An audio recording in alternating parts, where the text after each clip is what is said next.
World peace through inner peace. World peace through inner peace. Okay, thanks for everyone. So now I would like to invite our valuable and honor moment, Venerable Bhikkhu Bodhi, to give us a speech on the topic of human values and polycrisis of our time. Venerable Bhikkhu Bodhi is an American Theravada Buddhist scholar monk from New York City. He obtained a Bachelor of Arts in Philosophy from Berkeley College and a PhD in Philosophy from Claremont Graduate School. In late 1972, he traveled to Sri Lanka, where he received monastic ordination. He lived for altogether 24 years in Asia, primarily in Sri Lanka.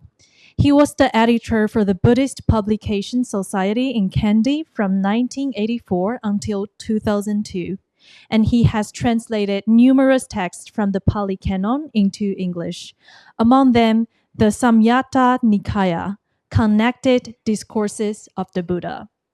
In 2008, he helped to establish Buddhist Global Relief, a non-profit organization dedicated to providing poverty relief to people in developing countries. Now, Venerable Bhikkhu Bodhi currently lives and teaches at Chuang Yen Monastery in Carmel, upstate New York. Let's welcome and listen to the wisdom from Venerable Bhikkhu Bodhi.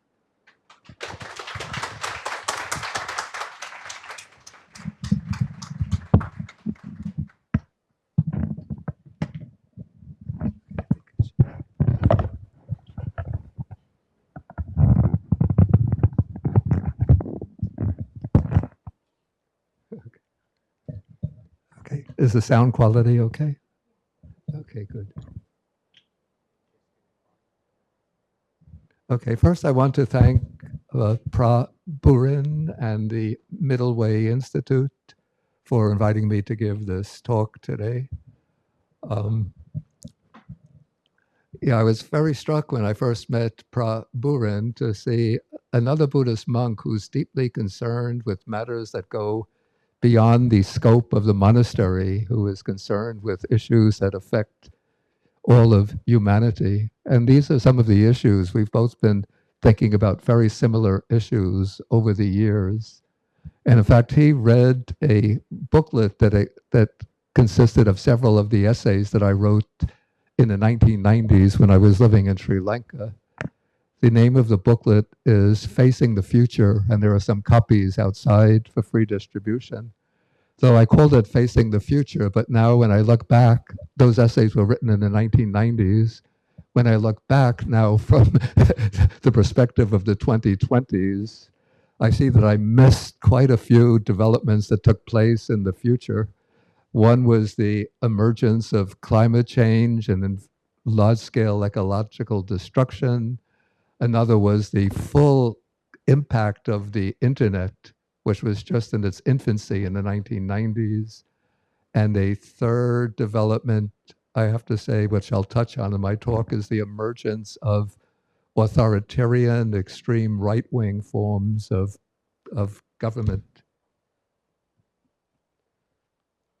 Okay, so I think the topic of my talk today is human values and the poly crisis, the global poly crisis. Poly crisis means many types of crises which intersect, which reinforce each other, which are intimately interwoven. And it's a rather big topic to take in a talk of about 25 or 30 minutes, but I'll try to hit on what I take to be the essential factors that have to be examined and investigated if we're going to understand this poly crisis and take some steps to resolve it. And so I want to start, and when I prepared this talk, I was thinking that I would be addressing entirely an American audience. I didn't realize that we're going to be connected with people in some 30 countries around the world. So some of the points that I bring up in this talk are specifically connected to the United States, but also I would believe that they would have relevance to people in other countries.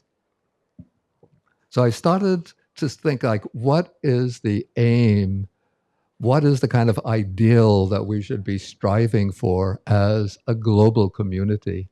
Well, let's say first there's a national community here in the United States, and then at the international level, there's a global community. And so I started off taking the preamble to the Constitution of the United States, which says that we, the people of the United States, in order to form a more perfect union, establish justice. That's an important factor. Then promote the general welfare and secure the blessings of liberty to ourselves and our posterity. So those are the aims of this country from the very foundation, and in a way that can also be transposed to other countries, always to establish justice, promote the general welfare, and secure the blessings of liberty or freedom. Then we have, this was Franklin Delano Roosevelt's concept of four freedoms, among them freedom from want, a healthy peacetime life for all inhabitants, and freedom from fear, which involves a worldwide reduction of armaments. Extremely important point. And then as another ideal, a statement of ideals, we have the Universal Declaration of Human Rights, which says that everyone has the right to a standard of living adequate for the health and well-being of himself, but I add also herself, and of his or her family, including food, clothing, housing, medical care, and other social services. Article 26, everyone has a right to education, directed to the full development of the human personality and the strengthening of respect for human rights and fundamental freedoms. All of these are just so beautifully expressed, so fundamental. Those are the kind of ideals that we should be embodying, incorporating into our society. We have the development goals of the UN, the abolition of poverty, hunger, promoting good health and well-being for all, quality education, gender equality, a clean energy, action against climate, reducing inequality. So these are the ideals for human development. But then we move from the ideals to look at the reality that we face today. And I don't like to overwhelm people with statistics, but sort of to get an understanding, a picture of what the world, the forces, balance of forces look like in this country and in the world at large. It's useful to look at some statistics. So we say that everybody has the right to a satisfactory standard of living, but in today's world, we have 1% of the world's population owns 43% of the world's wealth. The next 12% owns up to 40.5% of the wealth, and the bottom half of the world's population owns just 1.4% of the world's wealth. Then we move down to the situation in the United States. Here in the US, 40% of the wealth is owned by the top 1%, and 66% of the wealth is owned by the top 5%. And I have statistics comparing this with other countries, where we see even though there's always in any country an imbalance in wealth, there's no perfect equality any place. Even in the old communist countries, there was never equal distribution of wealth. But other countries have a much greater distribution of wealth than in the United States. And if you want to get statistics, you can go to inequality.org, and it gives masses and masses of statistics. Okay, amongst the economically developed countries, the United States has third place in regard to income inequality. It's just behind Costa Rica and Turkey. Sixth place with regard to wealth inequality. And you could go through some of these other statistics. The lowest score on material well-being of children, rather shocking figure. Highest infant mortality rate, and the prevalence of mental health, high homicide rate, large prison population, and the largest military spending than any other country, larger than the next 8 countries combined. Okay, now the important point about inequality, we could skip over these others, is that more unequal countries have shorter lifespans. And in the US, shockingly, the lifespan has actually diminished over the last decade, I believe. Worse health, higher levels of infant and maternal mortality, more alcoholism, drug addiction, and crime. Lower, this is extremely important, lower levels of trust among people, more family violence, broken homes, and so forth and so on. Whereas more equal countries have longer lifespans, better health, higher levels of reported happiness.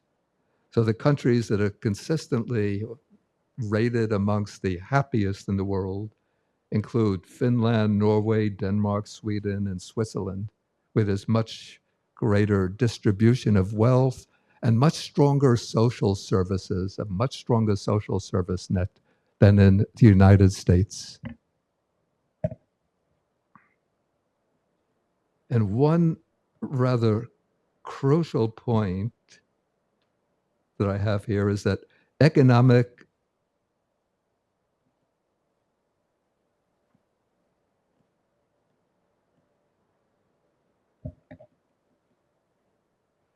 this is an important point, that inequality in wealth creates a sense of economic insecurity, feelings of dread, which lead people to come into conflict with each other. It spreads distrust, and particularly when you have a strong native population and then immigrant populations entering the country, that breeds antagonism towards immigrants, hostility towards immigrants, the spreading of false rumors in order to mobilize populations against the immigrant groups. And it provides even the breeding ground for the rise of authoritarian forms of government and even of fascism. So the sort of what leads to fascism? People throwing themselves behind a strong leader. Okay, so when people are experiencing economic inequality and they feel that their livelihood is endangered and jeopardized, that any kind of illness or any kind of misfortune can lead them into economic collapse, then that fear and dread and anxiety gets directed, usually sort of mobilized by aspiring political leaders. It gets stimulated and mobilized against minorities and particularly immigrant groups. And that provides the breeding ground for a kind of fascism to emerge, where people adulate and venerate the strong leader who they take to represent their interests, though usually he does not represent their interests at all. And he's able to spread, to use hatred, fear and hatred as tools of domination. We see this today, just a week or so ago, these rumors about the Haitians in Springfield, Ohio, capturing and eating people's dogs and cats, a kind of tool for gaining political advantage. Okay, the crucial point that I have here is that economic inequality and poverty are not inevitable, they're not irreversible, but they're the result of decisions, political decisions, that can be reversed to bring greater economic equality. And I would say that it seems that I'm focusing just on economics, but economic equality, or at least greater economic equality, is a foundation for establishing human progress, peace, harmony, and the implementation of truly progressive values as opposed to repressive policies. So I say a strong safety net is essential to provide support to people in need, but it is not sufficient as a final solution to the problems of poverty and inequality.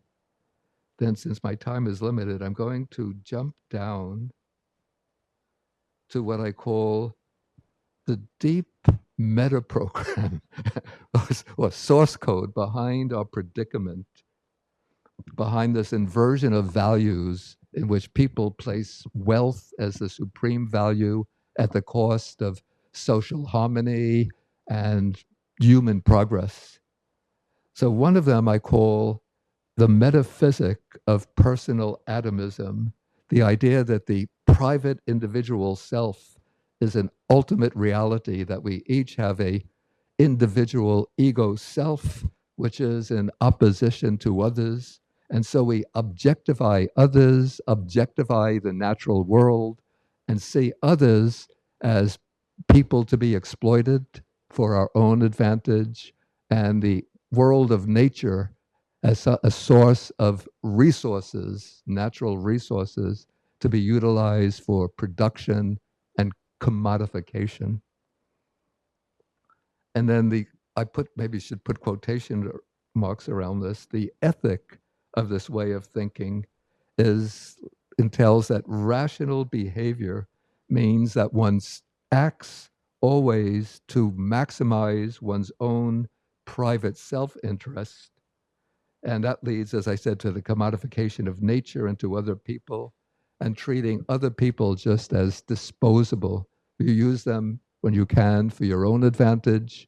When they no longer serve your advantage, you let them go, you drop them, you dispose of them. That's the way the current, we have the factory system where people, when they're no longer able to work, they just get the pink slip and have to fend for themselves. And so the application of this program, this way of thinking, leads to the quest for exponentially increasing returns on investment. So this is where the captains of industry, the heads of the corporations, the extremely wealthy people use their wealth just to keep on intensifying their wealth without regard for the impact on other people and on the natural environment. And so the consequence of this is that all other domains of value, the value of the natural world, the value of other people, even spirituality gets, or religion gets commodified with these. You have these mega churches which soak in millions and millions of dollars from their followers. It becomes a kind of commercial industry. So all other domains of value get colonized by market values. And this manifests in the reckless exploitation of the Earth's ecosystems, the reduction of people to consumers and workers, and people are subject to manipulation over fear for their material security.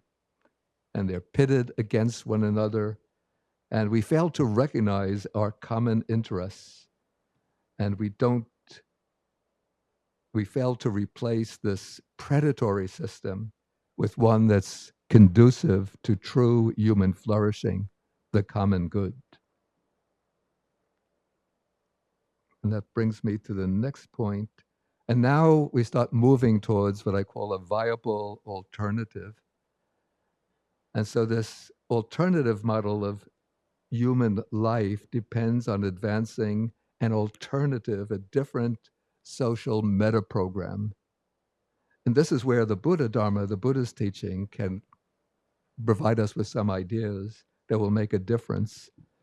First, and here I follow the Buddha's teaching, that this idea of the independent, atomistic self is a delusion, but we are all intrinsically interconnected and interdependent, so that our very being exists in essential relationship with the natural environment, with countless other people, with other living beings, in fact, with the entire web of life, the entire cosmos. And so the ethic that follows from this, when we recognize this essential interconnectedness with others, this entails a sense of universal responsibility. And so through our thoughts, attitudes, and actions, we have the capacity to influence everything else. And so this entails that we should collaborate with others in pursuing shared aspirations, that we should act in ways that will have a transformative impact on the systems in which our lives are entwined. And then in connection with this, it follows that true happiness doesn't come from increasing one's own individual self-interest in the narrow sense, but through participating in all domains of true value. I call these material, social, aesthetic, and spiritual. So at the human level, happiness depends on meaningful, fulfilling human relationships, friendship, collaborating, cooperating with others. Happiness also depends on a sense of communion with nature, preserving and protecting the natural environment. And then at the transhuman level, this is the spiritual level, this is the ultimate happiness that depends on connecting with the transcendent reality, however it's conceived, in the theistic religions, communion with God, in Buddhism, the attainment of enlightenment, realization of nirvana. And then I want to jump to some of the steps that I lay down.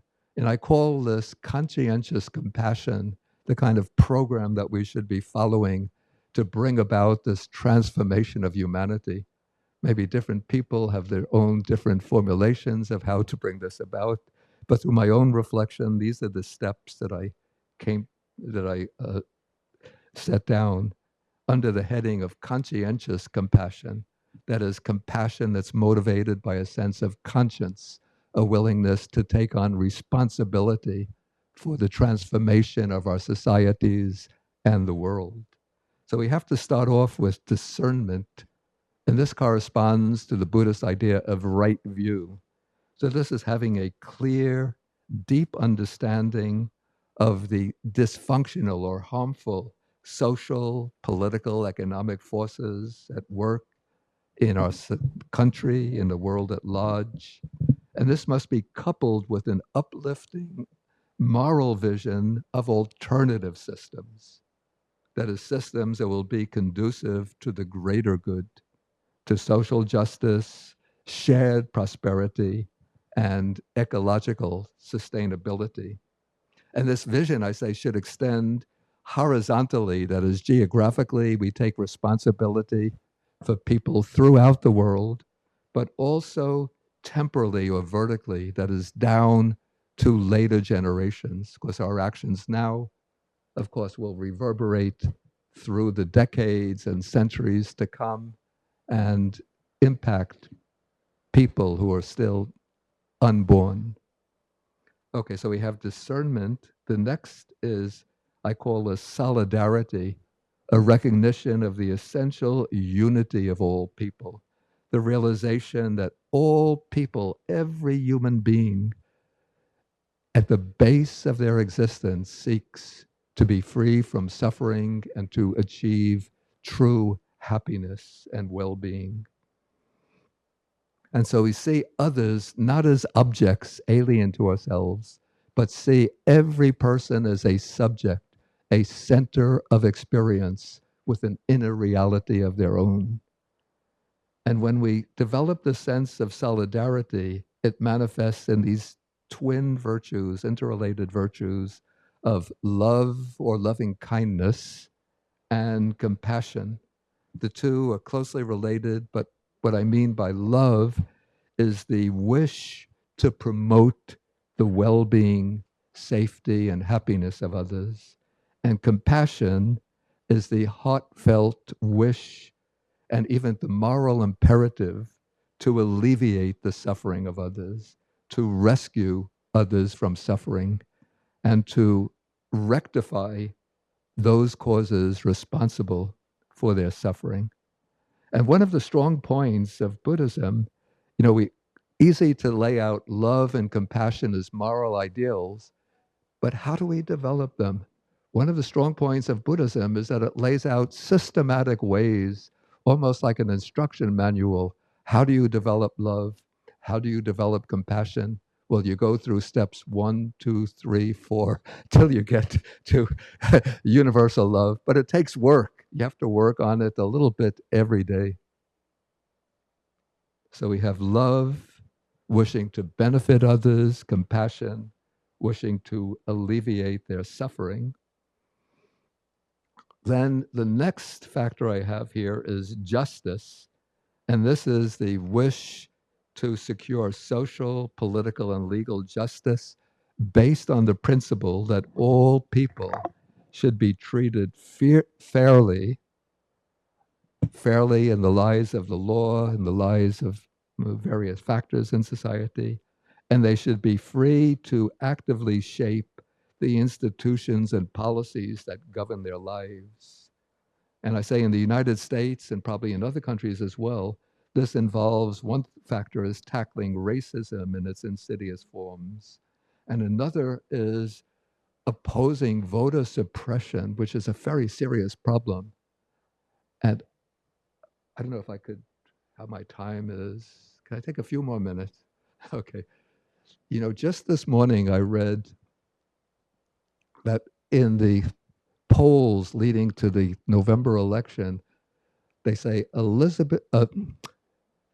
Kamala Harris, not Elizabeth Harris, that's an old friend, Kamala Harris has a 70% chance of carrying the popular vote, but between her and Trump for winning the electoral vote, it's a toss-up at present.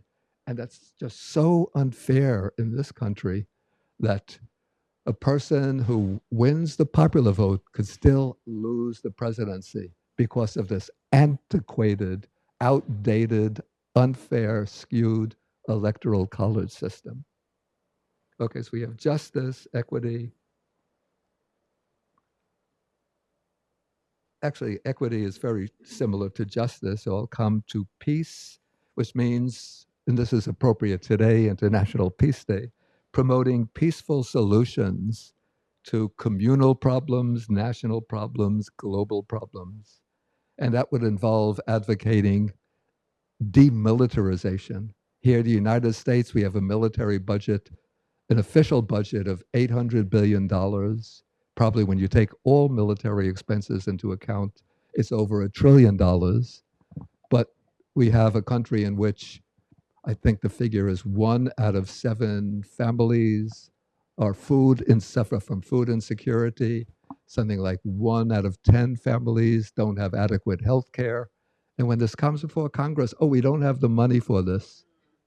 But when it comes to military spending, give us another $10 billion, $20 billion, $40 billion.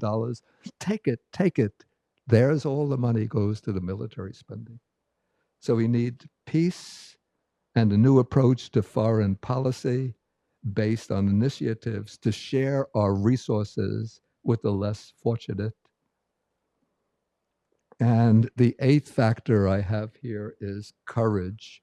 That is the willingness to act without fear or hesitancy on behalf of people in need, including future generations, and to stand up for the living planet. So I call these maybe the 8 factors of this program of conscientious compassion. And I have noted here a few what I call signs, even though sometimes we could fall into states of despondency when we see the rise of the extreme right wing in this country, the danger of the emergence of a totalitarian leader, this project 2025 project being implemented. So those are real causes for concern, but there are some hopes, signs of hope for the future. One, I say, is the increasing diversity of the US population, also in Europe. So within the next, I think it's decade, minorities in the US will be a majority. And this danger of white supremacy and the kinds of actions to which it leads probably has a limited shelf lifespan. And now about 40% of school children in the US attend school with a fairly diverse student body. And so they get to meet students from different backgrounds, racial, ethnic backgrounds, religious backgrounds, and that ideally it should lead to a broadening of one's perspective. And hopefully that will continue into later generations. And then a second factor is the rising role of the of the feminine in all aspects of our communal life. Women playing more prominent roles in the business world, social institutions, the academic world, and politics, also as Buddhist teachers. And so this will have some, hopefully, bring about some kind of softening of the masculine drive to domination and aggression. But I say we shouldn't be complacent and fall into generalizations. Sometimes women get into leadership positions, can be just as aggressive and domineering as men can. And then the third sign of hope that I have here is the growth in attention to the voices of indigenous peoples in this country and around the world. So providing an alternative perspectives to the white Eurocentric way of thinking, particularly that proclivity to treat the earth merely as a source of materials for attraction and production. And so the indigenous peoples are reminding us of the sacred nature of the world, of our grounding in the land and forests and air and water, and of our intimate connections to the whole universe. And so I say we need to listen to those voices if we are to avoid destroying this earth, the only planet that we can call home.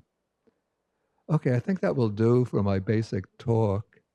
And I would like to give just one little personal advertisement. The person who introduced me mentioned this, but I'll mention it again. In 2008, together with some of my students, we founded an organization called Buddhist Global Relief, which is dedicated to combating chronic hunger and malnutrition around the world. We started out in 2008 with 3 projects. Now we have 60 projects around the world, from Mongolia, Cambodia, Vietnam, India, several countries in Africa, Somalia, Ethiopia, Cameroon, to Latin America, Haiti, and the United States itself. So we're really helping thousands of people emerge from hunger and malnutrition.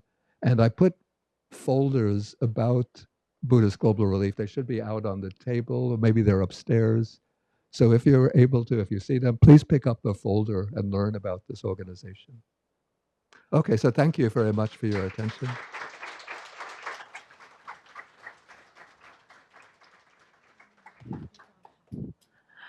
Okay, so now we'll open the floor for Q&A. Because of time limitation, we'll just have 2 questions. So, lucky audience. Okay, we have this Two. too. Two. So, Two. could we pass the microphone here, please? Maybe, yeah, and then we'll go to the audience at the back. Yeah.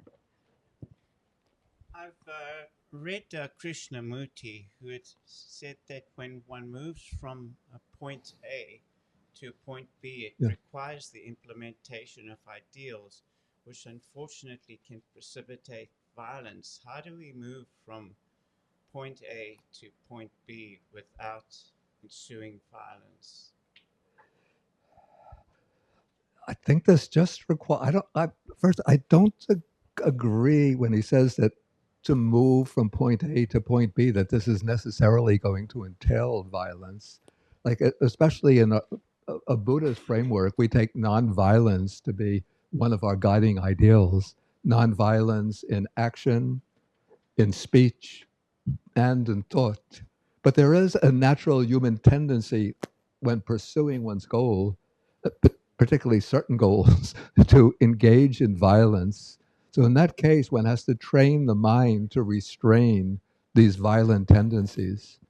And so we have in the Buddhist Noble Eightfold Path, he has the second factor is called right intention or right motivation. And so there we have two of the types of right motivation. One is to replace ill will with goodwill. So when pursuing one's aim, you could say that one pursues it in a mood of goodwill towards others. And then the other factor of right intention is to pursue one's intention without harming or causing violence towards others. And so when one commits oneself to nonviolence, then one can pursue one's ideals, but one recognizes that one has to pursue those ideals peacefully with respect and consideration for others.